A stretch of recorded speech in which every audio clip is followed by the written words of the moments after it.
life is far from perfect. Can I still become a life coach? And I think this fits into one of the biggest myths of coaching is that people who are looking to be a coach have an idea that you have to give advice or that coaching is about giving advice.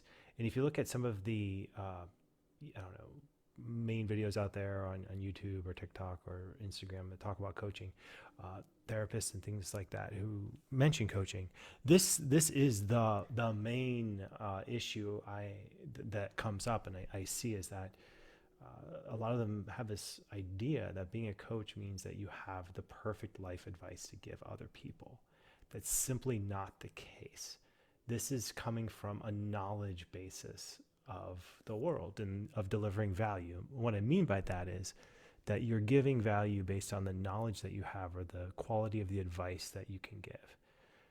Admittedly, when I first started coaching, every single coaching session, I tried to make it so that there was some challenge, some problem, something that people were getting that was worth the coaching session. Now, this is back in the mid 2000s when coaching wasn't as well known as it is now. And I felt like I had to really prove the value of coaching to other people. So every session to me felt like this massive proof of, is coaching worth it? Does this work? Now, I knew that it worked from my own client, my experience as a client. I loved coaching. I knew the value that coaching provided me as a client. And that's what kept me going. But when I was trying to coach and trying to find value, trying to value hunt, my sessions became wonky. They were not great. They were more like problem hunting and solution hunting and advice giving. This feeds into the main myth that people have about coaching. So instead of that, the reality is that coaches, we are not delivering knowledge. We're delivering empowerment.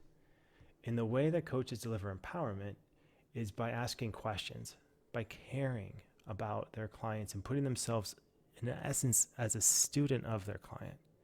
And when you're in this space as a coach and you're listening and you're curious and you're asking questions that are delivering value to your client by asking your client, prompting your client to explore areas that they have not yet covered, they have not yet thought about,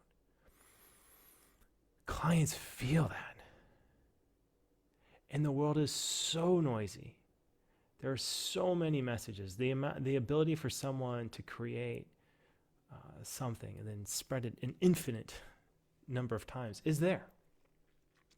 So in this noisy world, the thing that delivers value from a coaching perspective is space and listening, and this delivers empowerment.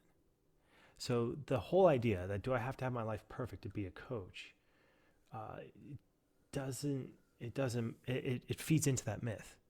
And so from the perspective of what you need as a coach, you need curiosity, you need basic skill sets and understanding of different mindsets, and also having what coach training will provide you is a scaffold, a radar for your listening to become more precise. That's what you need as a coach. It almost has nothing to do with your life being good or bad or whatever. You know, they're two distinct things. Now, getting coach trained will absolutely help you in your life because you'll be able to see things from different perspectives. You'll have different ideas. A lot of the coach training that we do at Coach Training EDU, it's interleaved learning. So you're doing 2 hours once a week over a period of 6 months. This has since become the industry standard for other coach training companies. Other organizations have followed this model because it works. And Coach Training EDU was one of the first to put this model together. In this idea, when I started this in 2009, there really weren't that many online coach programs. And I developed an online coach program because I was specialized. I looked at academic life coaching. And the idea of where can you find people who are interested in coaching, academic life coaching, specifically working with students, it was all over the world. So I thought, let's provide an online environment for people all over the world. And let's do this. And it worked. And we tried the weekend thing where we tried to condense the training into a series of in-person things briefly. I didn't like it as much because it's just too concentrated.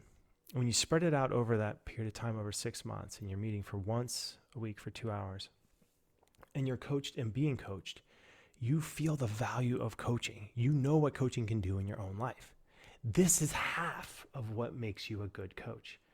And it's surprising how many people take coach training without having worked with a coach for longer than maybe a couple months. A lot of people feel it and they realize, yeah, this is what I want to do with my life.